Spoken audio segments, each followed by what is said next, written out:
UP के बलरामपुर में चल रहे अवैध धर्मांतरण के खेल में एक और बहुत बड़ी साजिश का पर्दाफाश हुआ है। छांगुर बाबा के सिंडिकेट से अब भगोड़े इस्लामी प्रचारक जाकिर नाइक का नाम भी जुड़ रहा है। केंद्रीय एजेंसी और ईडी को जांच में अहम सुराग मिले हैं, जिनसे पता चला है यूएई, तुर्की, दुबई, कनाडा, अमेरिका और यूके जैसे देशों से संदिग्ध फंडिंग हो रही थी।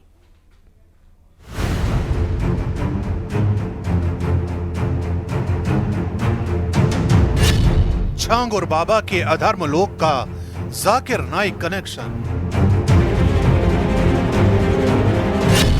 जांच एजेंसियों के हाथ लगे जाकिर नाइक से जुड़े सबूत। यूएई से यूके तक धर्मांतरण के लिए फंडिंग का नेटवर्क।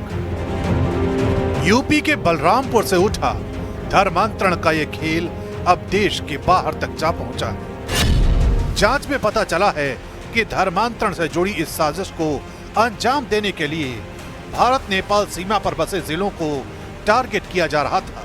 यहां गरीब और अनपढ़ लोगों को लालच, डर या भ्रम फैलाकर धर्म परिवर्तन के लिए मजबूर किया जा रहा था और इसके लिए फंडिंग आ रही थी विदेश से। यूएई, तुर्की, अमेरिका, कनाडा, यूके और इस्लामिक देशों से। आयकर विभाग ने फरवरी में ही संदिग्ध ट्रांजैक्शन के सुराग गृह मंत्रालय को भेजे थे, जिसके बाद अब इस पूरे नेटवर्क में एक नया नाम जुड़ा है, भगोड़े इस्लामी प्रचारक जाकिर नाइक का।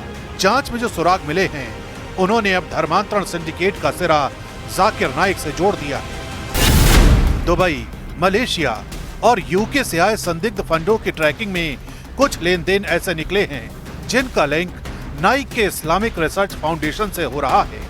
जाकिर नाइक, जिस पर पहले ही टेरर फंडिंग, मनी लॉन्ड्रिंग और भड़काऊ भाषणों के मामले चल रहे हैं, वही जाकिर नाइक अब एक और गंभीर आरोप की जद में है।